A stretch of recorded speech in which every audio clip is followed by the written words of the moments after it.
Good morning.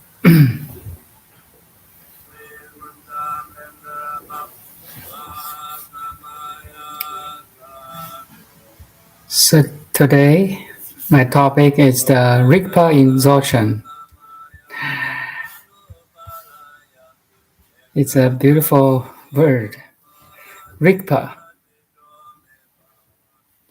If you look at the Wikipedia,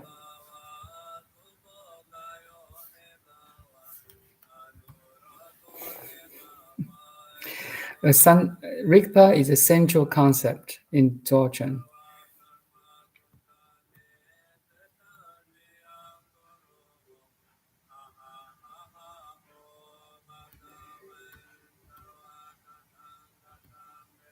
Rigpa is the knowledge of the ground. It has also come to mean the pristine awareness that is the fundamental ground itself. I will paste maybe the Wikipedia here link here.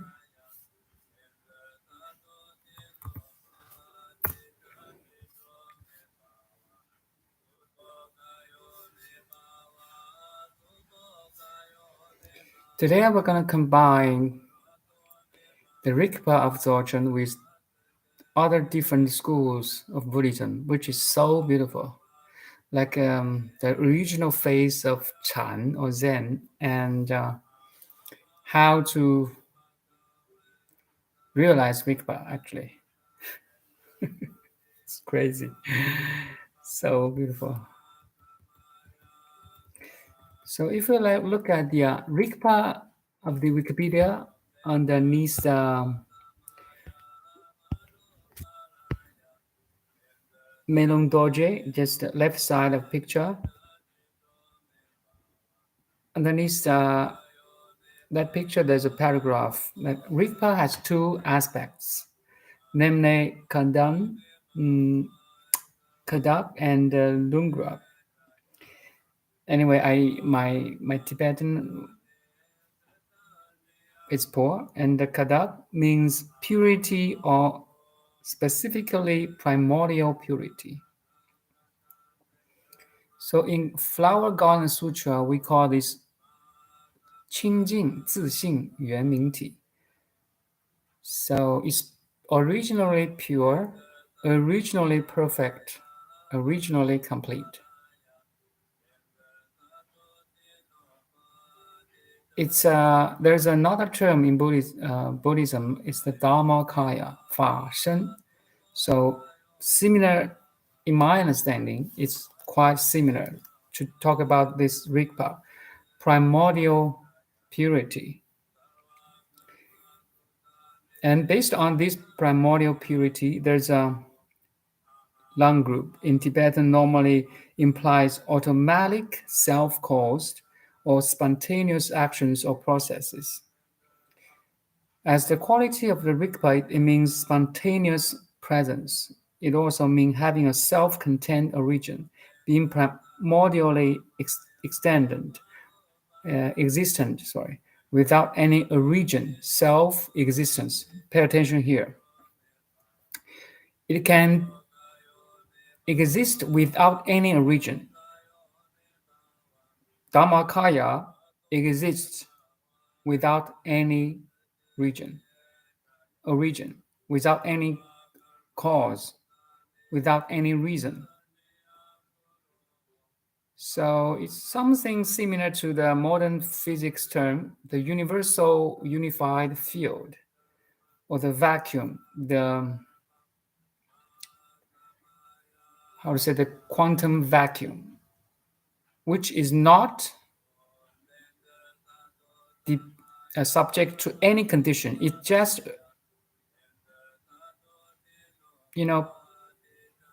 self-existent. Make sense to you now? Good morning, Sabina. Today I'm talking very, very important concept. A concept of there's different terminology, like the Rigpa in Dzogchen, in the Tibetan Buddhism or Vajrayana systems, and in Zen Buddhism or Chan, we call this original face. In Flower Garden Sutra or Flower Garden School of Buddhism, we call this 自性清净圆明体, the original pure, complete, and perfect body, which is infinite big and infinite small. So we are in the 21st century. We have more study like modern science or physics a little bit, right? So in physics, we call this universal unified field. Infinite big, infinite small. Everything comes from it and everything disappears into it. Everything, energy, information, matter. Okay? There's a field that is infinitely big, infinite complete, infinite energetic, infinitely pure. Or in short, we can call this pure cosmic intelligence. Everything arises from this field and disappeared or falls into this field, like our body, our mind, our surroundings, like nature, planet Earth, everything, your thought, your memory, your relationship, everything arises from this Rigpa. In Dzogchen, we call this is the Rigpa, the self-existent, non-changing, without any origin, self-existent, spontaneous, present stuff thing. So crazy. It's so hard to describe it. It's because it's undescribable. But as word, we can use some terminology to describe who we are. Okay, we coming from there. So the other awakening is to back to the source. The source means everything comes from it, right? So also everything recycled into this field or source or Rigpa or of original face or Dhammakaya, any term or universal unified field or quantum vacuum. There's so many different words pointing to this ultimate, reality.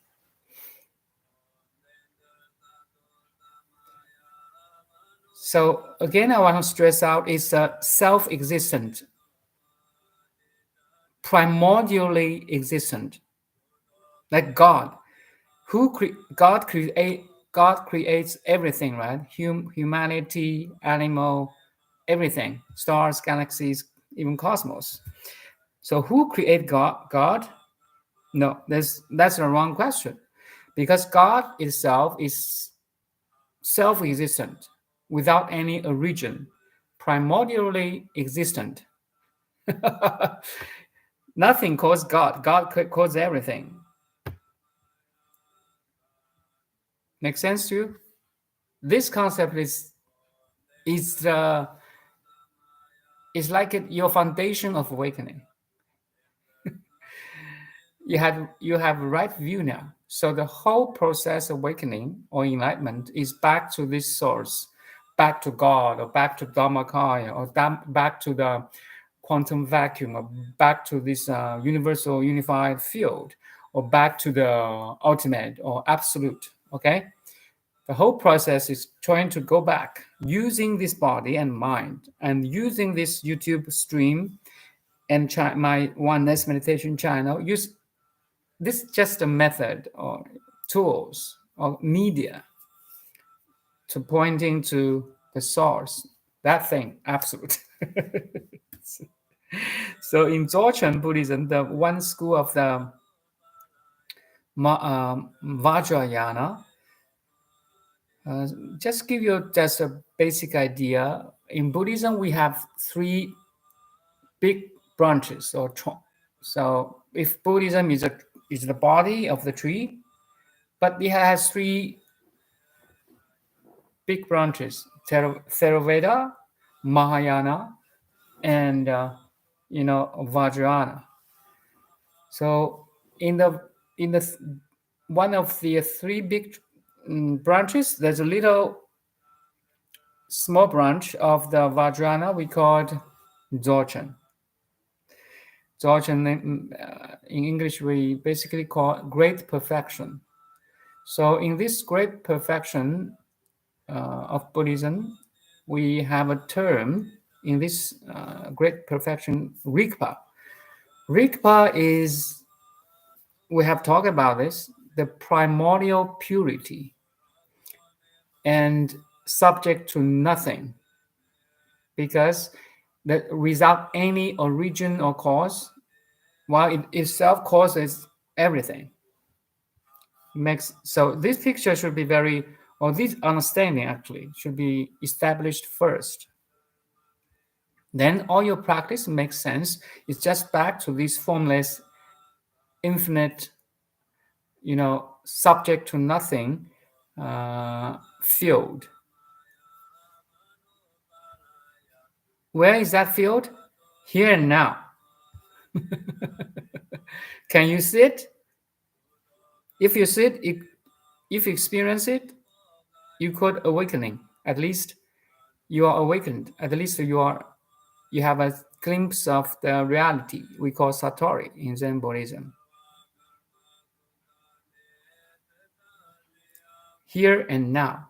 So in North America, there is a trend of teaching of living in here and now, right? Why living here and now? Because here and now is embraced by this field of vacuum, this quantum vacuum or field of universal unified field. It is in here and now. We can experience it. We can recognize it. So beautiful. And it is only here and now. Our memory is tricks of the mind, okay? Our plannings for future is also tricks, are also tricks of the mind.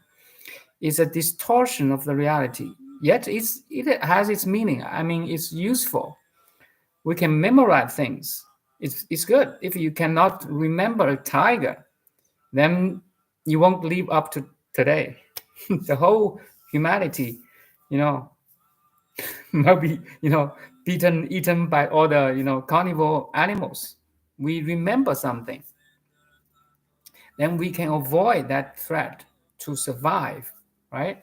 Make sense?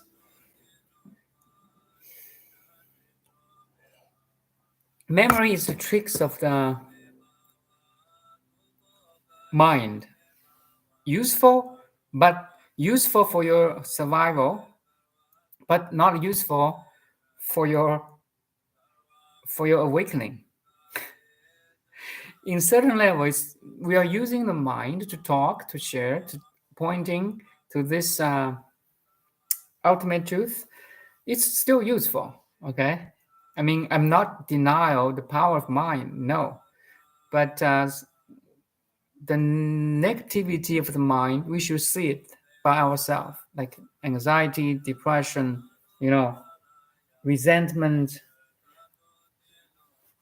jealousy, every negative part of the mind, we should see it through and use the logic mind, the reasoning mind to reach the other shore. What we're using it right now. I'm using it right now.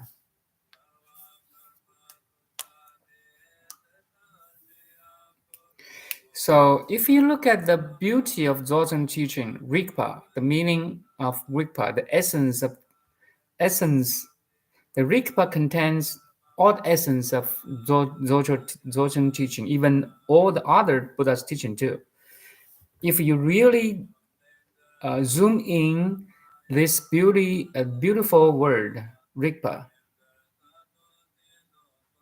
spontaneous presence, you see, it's in modern days, we use the pure awareness or pure consciousness. Actually, you see here, Rigpa contains or is synonymous with pure awareness.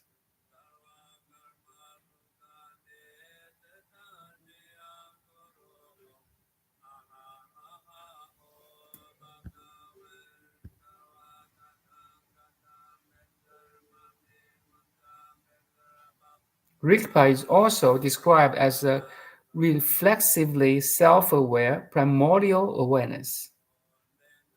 So beautiful. So self-awareness means awareness can be aware of itself. Are you aware now? Are you aware that you are aware? That's called self-awareness, right? Are you aware? Yes. Are you aware that you're aware? You have to check back.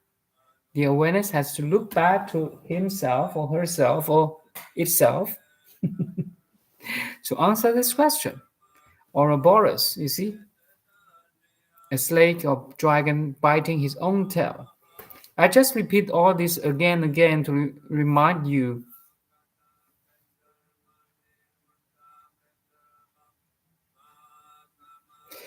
It's a crystal ball that takes on color of the material on which it places without itself being changed. So nothing can change the Rigpa. Nothing can change your pure awareness. Nothing can condition, modify you. If you really, really know what I'm talking here, no trauma, no memory, no suffering can shake you anymore. Why? It is so. It is originally so. It's crazy. Is subject to nothing without any origin, self-existent,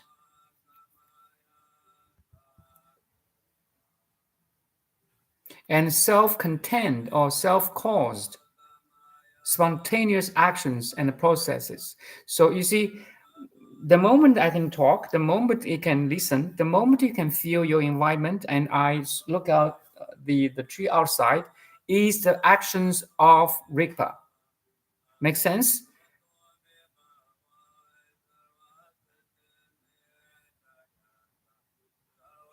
You know, we have liver, we have kidneys, we have so many tissues and organs. Are you organizing this? Are you making your liver function? No. There's a greater intelligence, let's say cosmic intelligence, working on you, on me, on animals, on all cosmos, actually, planets, nature, stars, supernovas, everything. Cause everything have that spontaneous actions and processes. That's the Rigpa. Wow, if you really, including now modern science said, dark energy, electronic, magnetic forces, strong force, weak force, everything is arising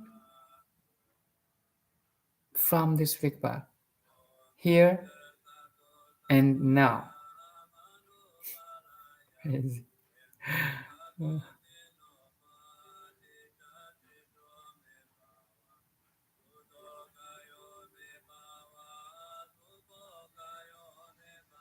Here's another analogy given by the Dzogchen masters. One's true nature is like a mirror which reflects with complete openness, but is not affected by the reflections. Wow, you see? Your mind, or pure mind, is like a four-dimensional conscious mirror, reflects everything right here and now, yet you cannot be affected by the reflections. What's the reflections? Your body, your family, your mind, your emotions, nature, animals, trees, ocean, air, sunlight, raindrops, everything are in your pure mind. And to simplify all this diversified, complicated world, we call it reflections. So simple. If you see your reflections in everyday life, then you are living in the Dharma realm. And congratulations, you are awakened one. So beautiful. So beautiful. Uh,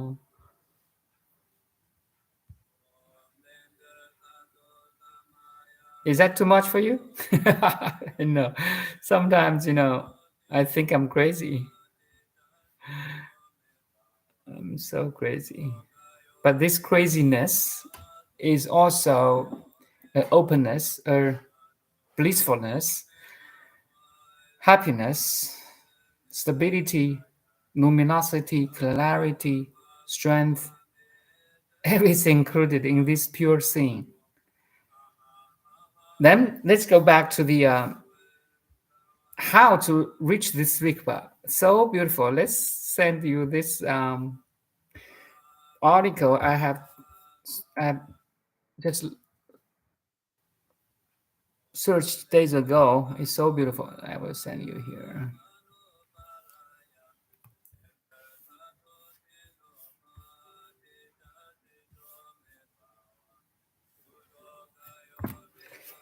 So how to get enlightened? Actually, it's just like, how do you like to enlighten? Do you like to become a awakened being like Buddha, like how to say Sadhguru, Sri Havi Shankar, Sri Muji, like Spiro Rupert Spiro, like Deepak Chopra, like a lot of like Bruce Lipton. They are all awakened beings. They are all awakened beings. Do you like them? If you like them, we can study how to get there. Yeah, Shakyamuni Buddha, of course, it's Buddha, right? Buddha. It's a fully complete, com- awakened being. Fully awakened means like an eagle with fully, opened wings. One wing we call it compassion. One wing we call it wisdom. Wow, so beautiful. You like to be an eagle on top of a hill and jump the hill and fly? Wow, I like to be that. Two wings, wisdom and compassion. So we are cultivating the wisdom or understanding of enlightenment now. We can, we can learn. We can set up a goal of life.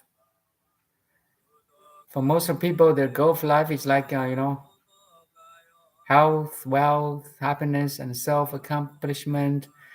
To find a good job, to start a good business, find another soul, another partner, get married, have a kids or no kids, no problem. Even you're gay or lesbian is okay. Find your partner. Make the life complete. You see,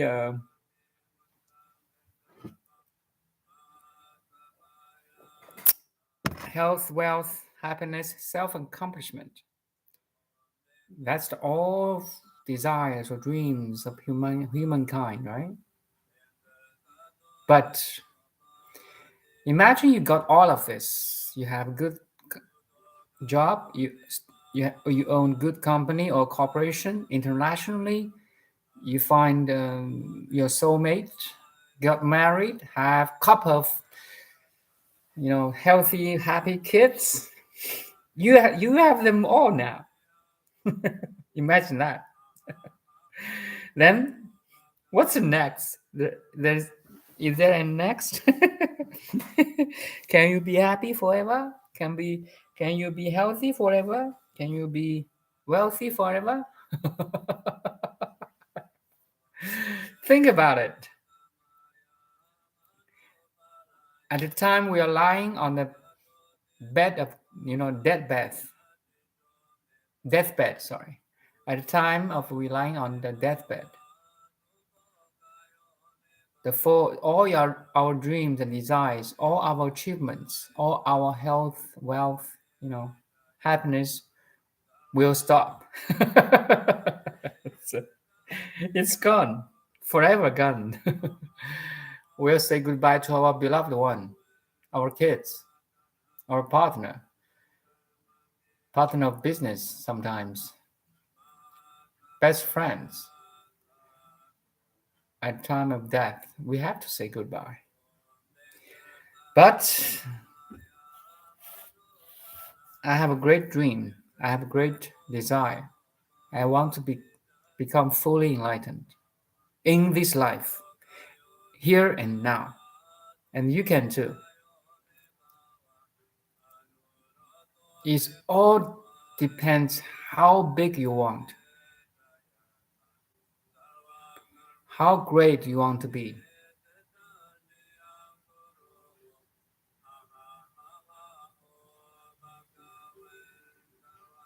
how badly you want.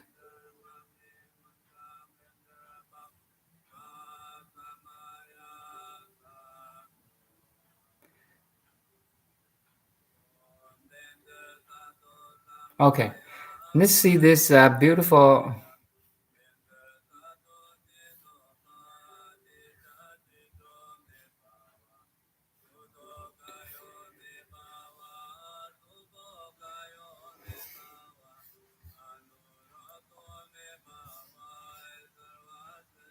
Well, I love this love this site because it has different languages. You see, Dutch, English, Italian, Portugal. Wow, Espanol. Study Buddhism. StudyBuddhism.com. Yeah, not bad. So good. Thank you, guys. Thank you, guys. Okay, the need for Dzogchen, great perfection. So, Dzogchen or great completeness is an advanced system of Mahayana practice that brings enlightenment.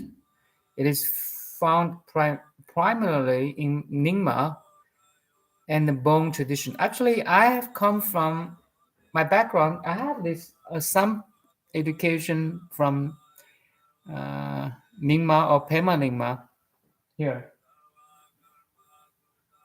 the second Buddha, Padmasambhava.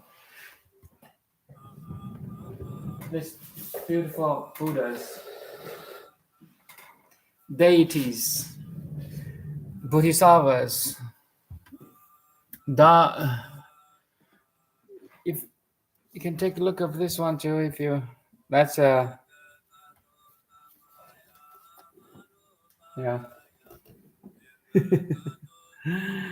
I put it just in front of me that I can see it every day. Remind me that Buddhas are so great. They guide me to this enlightenment or awakening. So beautiful. Thank you. Thank you. All the Buddhas, all the bodhisattvas, all the sages, all the teachers and masters. No more, how to say, I can not say more to express my gratitude.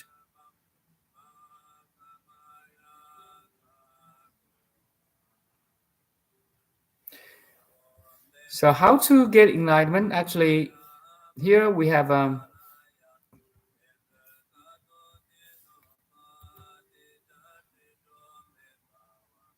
you see, if you look detail, it also appears as a supplementary practice in some of the Kaji traditions, such as Rigpa, Dzogchen, and the Karma Kaji. Let's pick here the Dzogchen as formulated in the Nyingma school.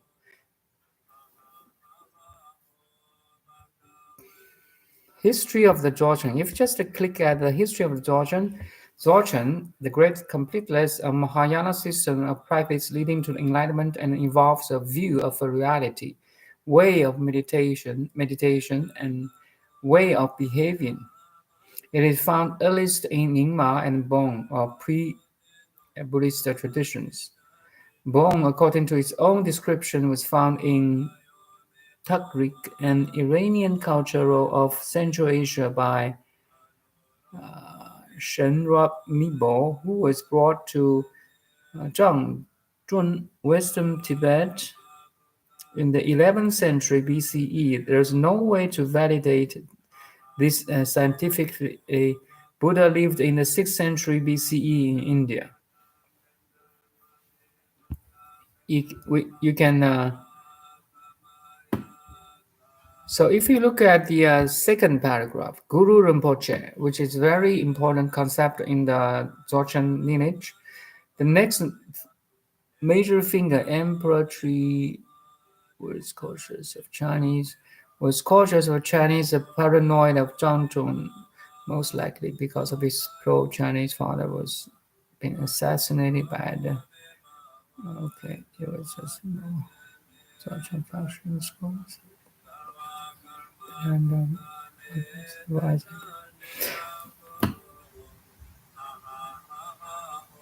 you see Guru Rinpoche, Guru Padmasambhava, that's Padmasambhava behind me.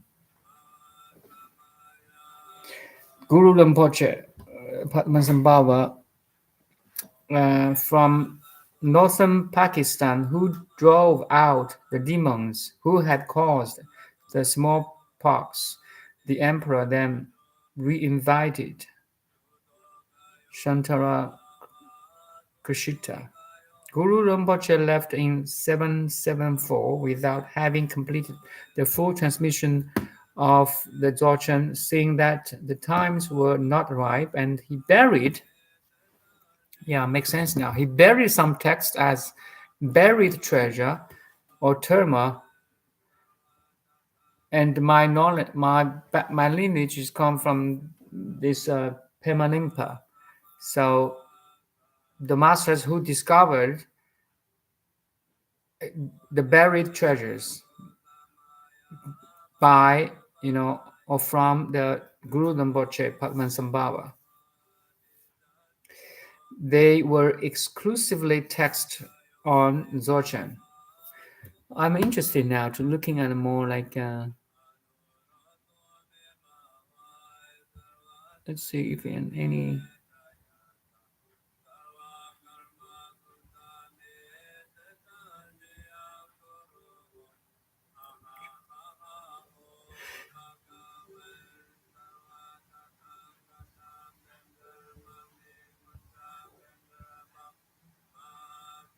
Okay,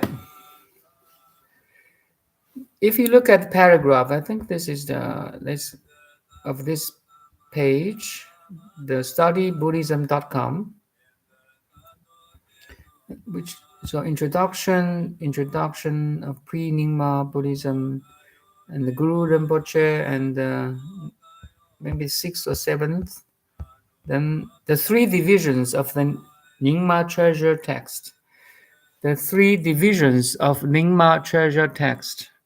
From the treasure text buried by Varokara and the Vimala Mitra, and those buried earlier by the Guru Rinpoche. Okay, there's different treasures by three masters here.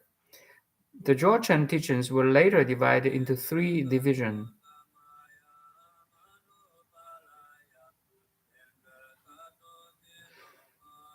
Samdi emphasize pure awareness. Rigpa, you see, Rigpa again here, as the basis for all, is the foundation of every other teaching. Is the origin of the, everything, right? Rigpa.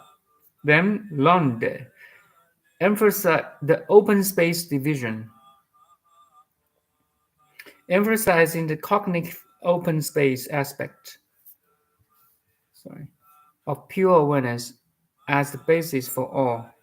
So we have this pure awareness, Rigpa. Then the function of the Rigpa, at least one of the function of the Rigpa is to cognitive.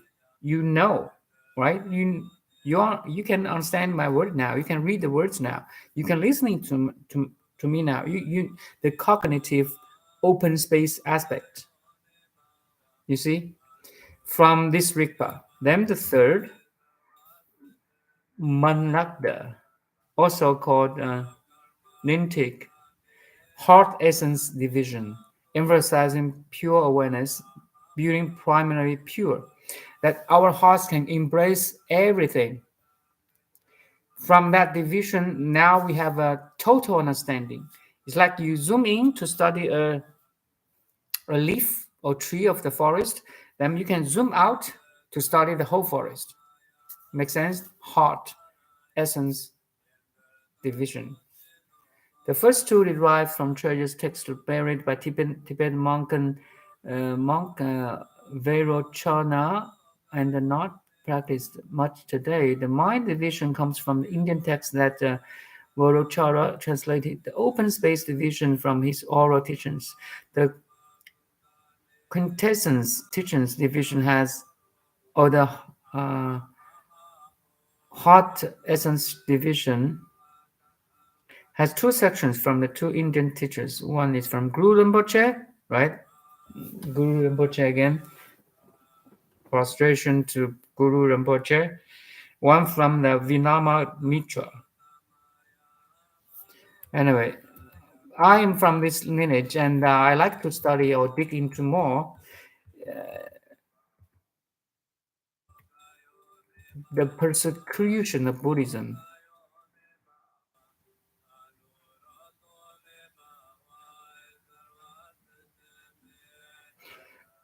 Actually, in China only, there's three times of persecution of Buddhism. Okay, the whole evolution of Buddhism is not peaceful. World is not peaceful. Have some obstacles and challenges. Okay, so be grateful that you can read sutras or some teachings of different knowledge, that we can get access to all the information, all the teachings. Be grateful because it's not easy. It was not easy. There's so many masters even sacrifice their lives to protect Buddha's teaching or to spread Buddha's teaching. Something like Jesus' teaching, you see, crucified on the cross. It's not easy to tell the truth.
Oh, here is a brief history of Dzogchen. That's beautiful. It's just beautiful, beautiful. I love this. So we know Dalai Lama, right? So here, the last paragraph, Dzogchen and the Dalai Lama. In the middle 17th century, the fifth Dalai Lama had pure vision of Dzogchen, provision or pure vision of Dzogchen. He compelled them into bearing the seal of secrecy and introduced this Dzogchen practice to his Namya monastery, which otherwise mostly practiced Gelug. Guru Rinpoche prophesied that if the line from the early Tibetan kings, whose descendants, the line of the Rigchen, Dzogchen, or Chempos, head of Northern Treasure Text lineage, discontinued. So the Guru Rinpoche prophesied that if the Northern Treasure Text and lineage discontinued, it will be detrimental detrimental to Tibet. Thus, the fifth Dalai Lama translated his Dzogchen lineage also into the Rigchen Dzogchen of his times. Uh, Consequently, the Northern Treasure Text lineage also practiced the fifth Dalai Lama Dzogchen teachings. Beautiful.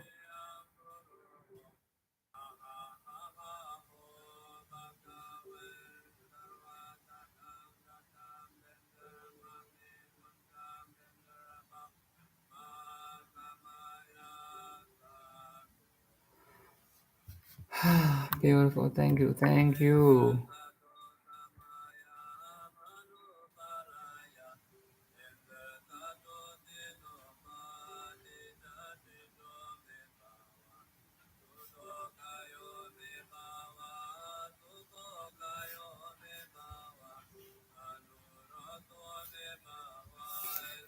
So that's the history of Dzogchen. We haven't finished this page yet. I mean, the studybuddhism.com. Now we come to the very important thing now. Okay.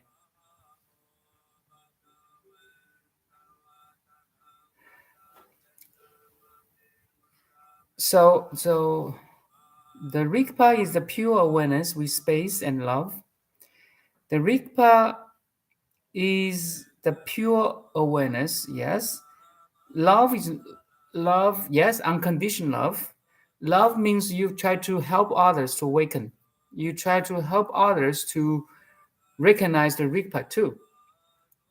And in Buddhism, we more call it compassion. Okay, once you recognize your body, mind, intelligence are from this source, Rigpa. Now you are happy, you are healthy, you are wise, you are intelligent. Every possibility becomes yours now. Now you try to help others to get enlightened or to reach, to recognize this Rigpa, pure awareness. That's what I'm doing now, actually. And you can record, you can learn, and you can teach others too later. I mean, after you get enlightened. Okay. Yes, you're right. The Rigpa is the pure awareness with space. So space is more like a modern term, right? Yes, it's if you look around, everything arises from this space, right? Look at your room. You could look at this computer. Space includes everything. Space embraces everything. Or in other words, every object is a temporary occupation of the space. Like now, between the computer and me, there's a space, but I can put a cup right in between, right? So at this moment, the space transform, how to say, manifested at this cup. But I can take this cup away, and now space back to its openness. Now I can put this symbol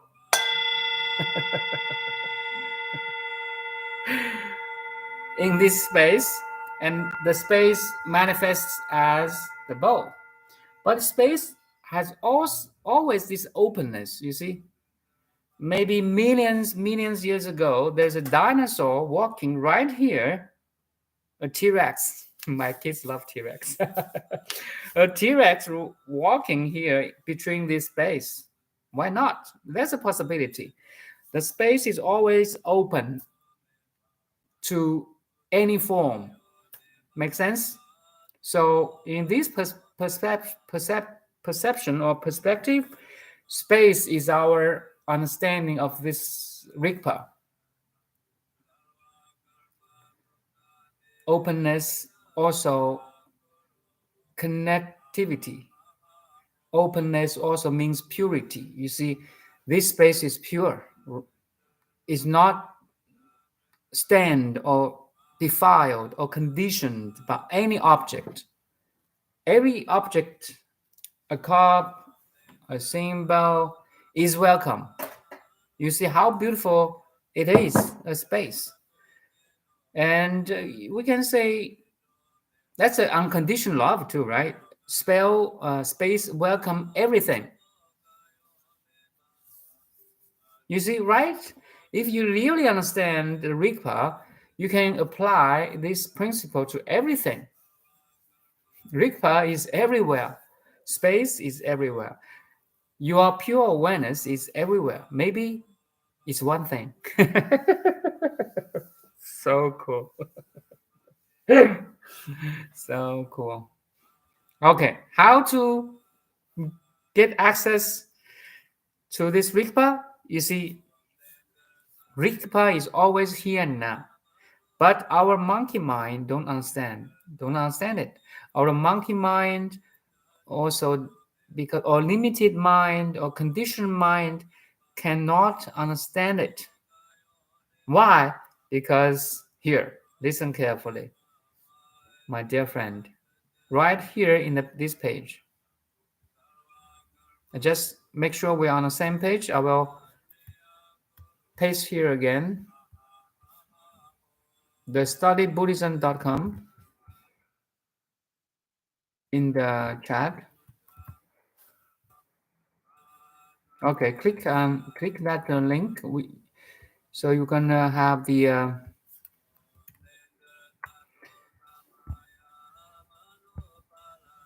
this article called Dzogchen in comparison with other Buddhist systems. I love it so much. You cannot only study Dzogchen. You better you have different views to really understand.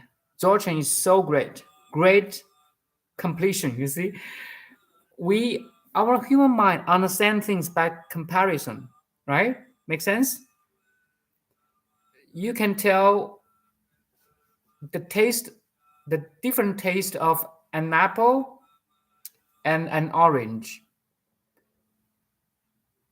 And in this comparison, you understand both more. Make sense? You understand apple is more an apple, and orange is more than orange in this comparison. So Dzogchen in comparison with other Buddhist systems makes you understand Dzogchen more. Make sense? Beautiful. Then in the first paragraph, there's need for Dzogchen. Then there's a sentence here, maybe just 6 lines or 5 lines below. To reach enlightenment, we need to remove forever 2 sets of obstructions. So we cannot see the reality because of what? Because of these 2 sets of obstructions. I will paste it here again. If you want to get enlightened, you have to remove these obstructions. Something that make you blind, make you cannot see the truth. The first one, because I know it from my own experience, this is the 2 obstructions that blocked me years ago for a long time. One is the emotional obscurations, those that are disturbing emotions and attitudes and which prevent liberation. The second one, cognitive obstructions, those regarding all knowledge and which prevent omniscience. Okay, actually, I want to talk the second first, because in Chinese we say cognitive obstructions, or in Chinese we have in Tiantai school,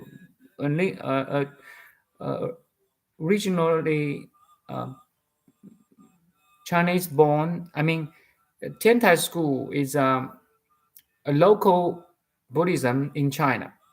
So it's a Chinese Buddhism, but also contains all the teachings or the essence from Indian. So we in the Tiantai school we have term right here now, cognitive obscurations, 见惑. Then the emotional obstructions, 思惑. 惑 means obstruction or delusions or illusions or hindrances. Okay, so cognitive obscurations or obstructions or hindrances that block the way you cannot see completely. Something like if I use a very experiential object here, if I put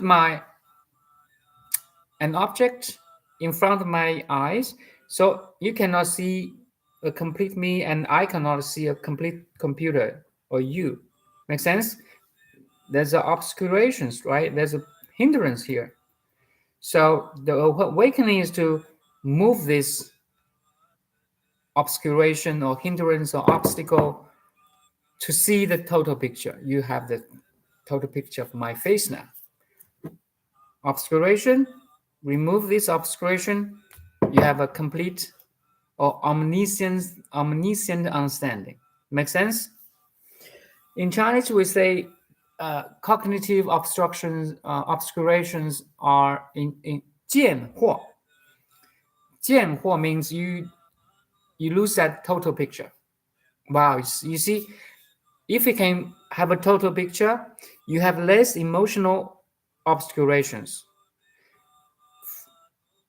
Because we have this cognitive obscuration,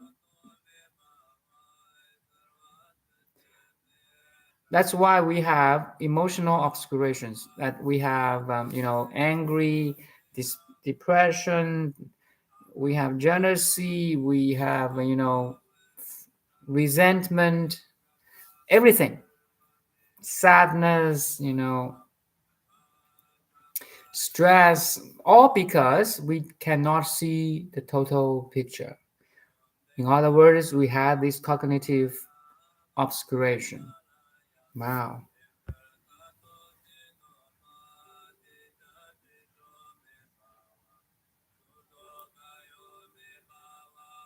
These two obscurations bring us respectively the suffering of uncontrollable recurring existence, samsara. Actually, this is talking about the second one, cognitive obscuration, and the inability to be best help others. They are fleeting, however, are merely obscure the essential nature, or Rigpa. Because of these two obscuration, we cannot see Rigpa. We cannot experience Rigpa. We cannot rest in this field of Rigpa.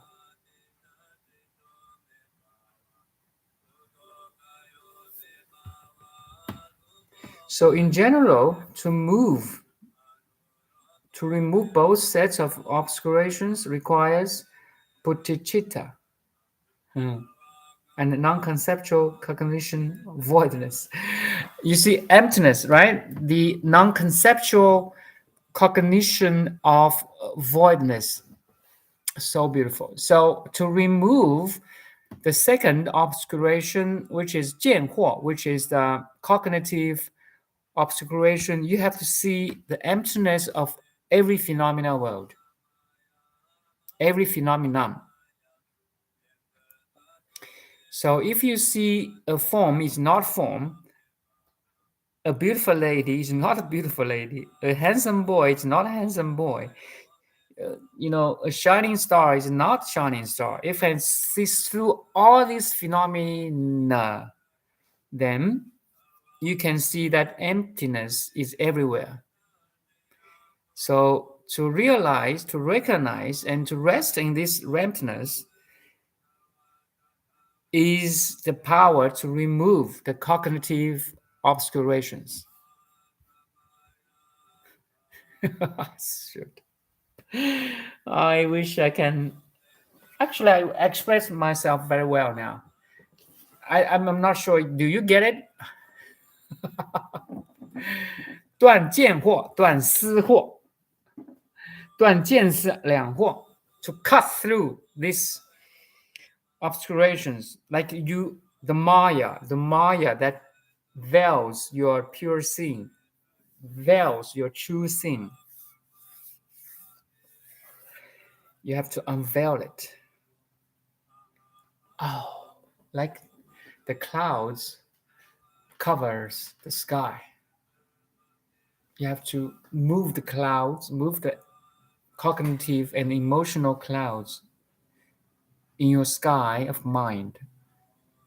And you see the sky or the space is always pure, open,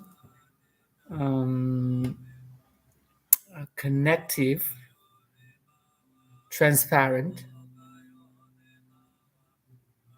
luminous, like a bright sky. Wow, so beautiful. And it's unconditional love too. It welcomes every form, every cloud. So cloud is just a manifestation of the sky, you see. You welcome every human being, every friend, every animal. You transcend duality. You reach the field of non-duality. Sorry, you transcend duality and reach the level of non-duality. Because now, so very interestingly, days ago I talked about the 52 stages of bodhisattvas, right? So in Mahayana we divide uh, 52 steps to become a Buddha, from a noble, worldly human to consciously developed into a fully awakened Buddha. There's 52 steps. So if you can remove this 见惑 and 思惑in Chinese, in English, the cognitive obscuration and emotional obscuration, you reach the level of 16, 17, 七住. So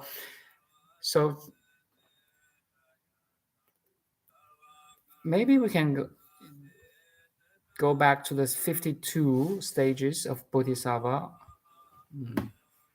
because it's so good to review it again and again. Repetition is a key.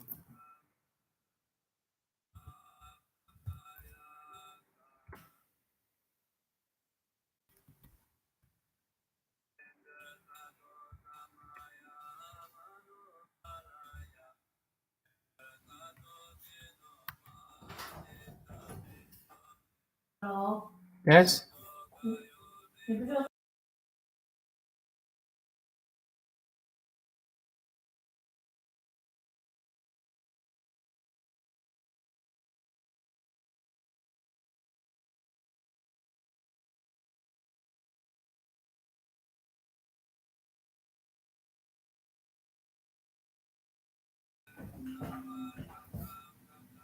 Sorry about that. Yeah, we have 10 to 15 minutes more, I think.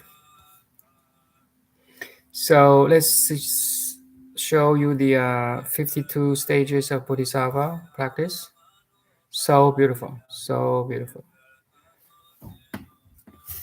It's like the guidance, like a map, okay?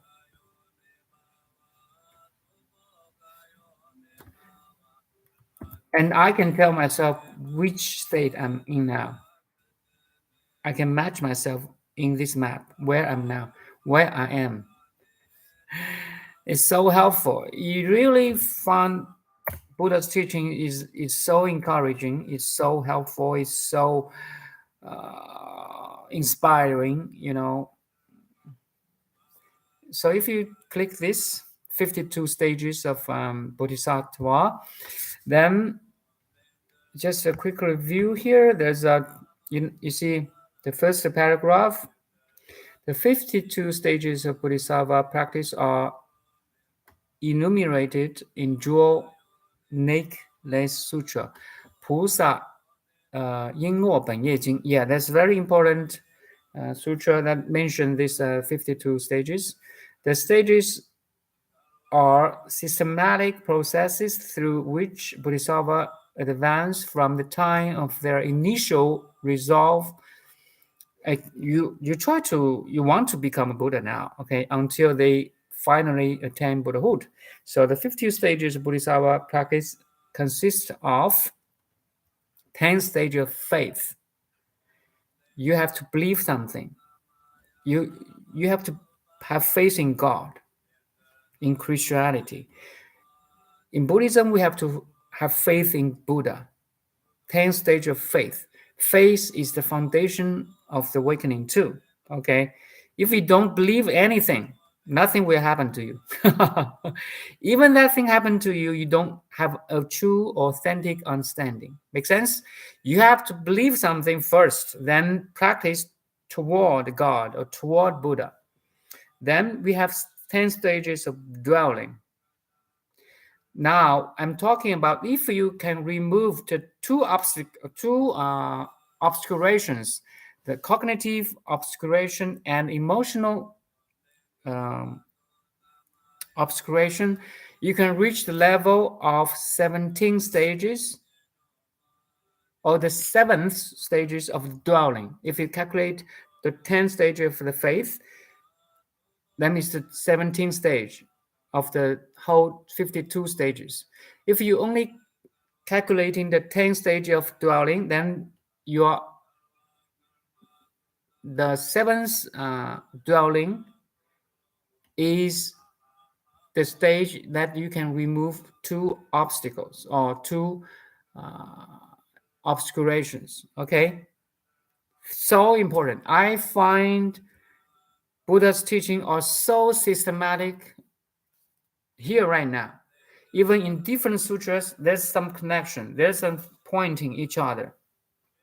That makes you feel good. You find each map or each sutra is talking about same thing using different maps, different terminology or symbols, but actually they're talking about same thing.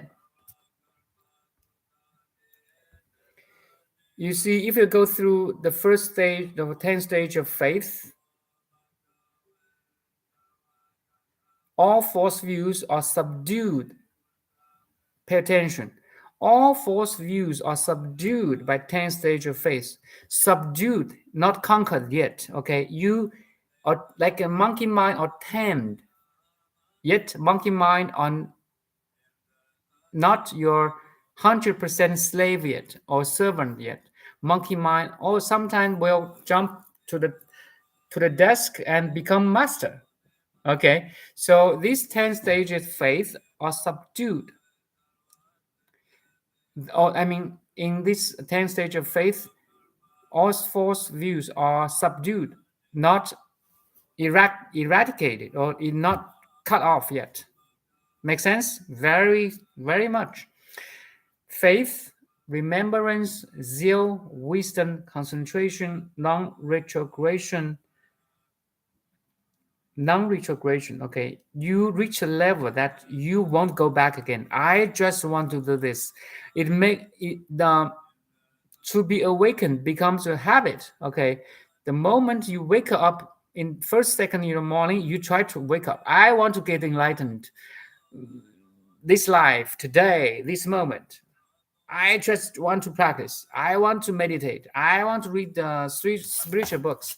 I want to follow master. I want to ask a question. Non-retrogression, 不退心. You're not shakeable anymore. Your will to be awakened is so strong now, like a giant tree in the forest. No storm of life, no disturbance of life, no news of life can shake you anymore. No retrogression. Wow, so beautiful. You're so determined to follow a master, to get enlightened. Do you have that gut to say, I am determined?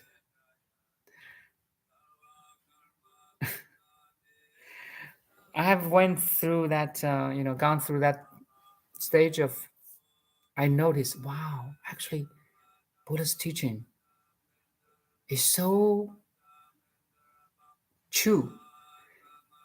Now, when I'm looking back, my stages, Buddha's teaching is so true. Non-retrogression. I have that moment. I have that state. I had. Now I'm a little bit progress. So from this non-retrogression, you have the protection of the truth. You want to, protect the Dharma teaching. And you have this reflexive power. You always look within. Always share your power within with all your friends, families. Okay, you have precepts. You can pay attention to something you cannot do. Okay, you don't kill, you don't lie, you don't cheat, you pay attention to something you shouldn't do. That precepts, right? Then you have vow. Now you vow to become Buddha. You vow to follow teacher. like Thich Nhat Hanh. You join his, you just ordained by him and become monk or not. Okay, doesn't matter. Or you just listen to YouTube of Thich Nhat Hanh. You just vow to follow him. You have this determination. In Buddha's, in the Dzogchen,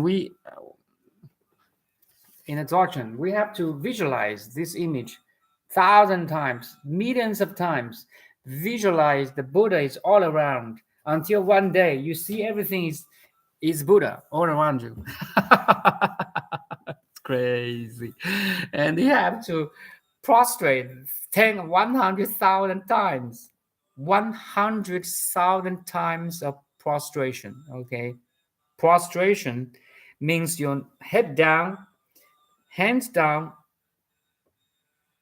knees down on the ground to prostrate to the master or the Guru Rinpoche or Buddha or any masters or your teachers.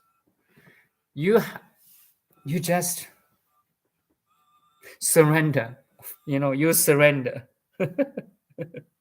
I follow you.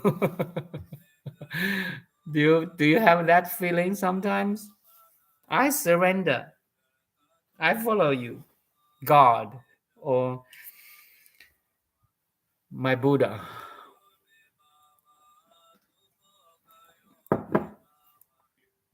Okay. So look, 5 minutes more. Okay, we'll finish this. Then after 10 stages of the faith, you enter the 10th stage of dwelling, 十住.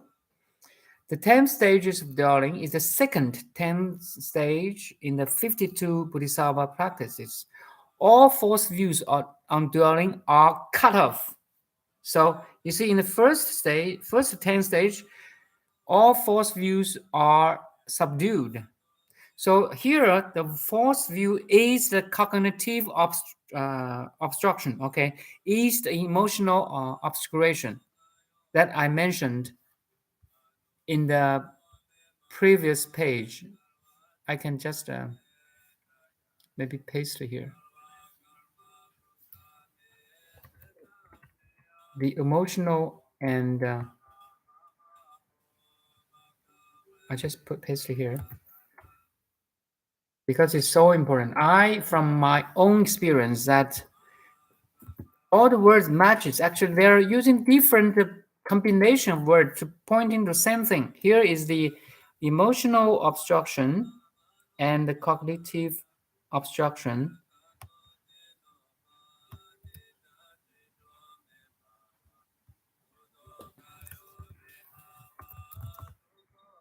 equals false views. Okay, let's see here.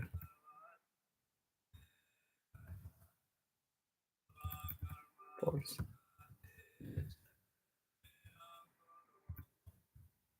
Two false views. One is 见惑, another one is 思惑, or in English, one is cognitive obscurations, and the second one is emotional obscuration. If you can remove all these two obscurations, you reach the level of 17 in a total 52 bodhisattvas. And before you move the second one, the emotional obscuration means sometimes you're angry, you're pissed off, you're so happy, you're so depressed, you're so blissful. You can see emptiness of all these emotional obscurations. Okay, before you can remove your second obscuration or the emotional obscuration, you have to remove the first one, the cognitive obscurations, 见惑. In Chinese, we say 先断见惑，再断思惑. So cut through the cognitive obscuration. Where is the stage? Is the 11th stage, or the first stage of dwelling, 十住之一, 初住. So in Chinese we say 初住, or the stage of setting objective. 发心位. So I put it here. The 11 stages, the 11th stage in a total 52 stages. So it's the stage of setting object. You can cut through all your false view and the cognitive views, which is false. 断见惑.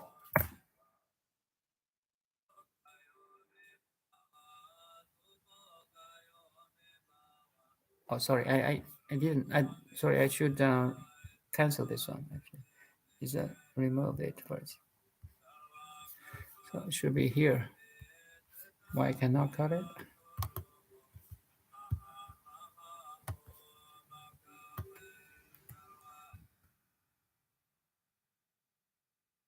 There is a sign that you are awakened. Here is the sign. If you reach the level of stage of the setting objective, that's the equals 7 stage, 11th stage, sorry, 11th stage equals the first building.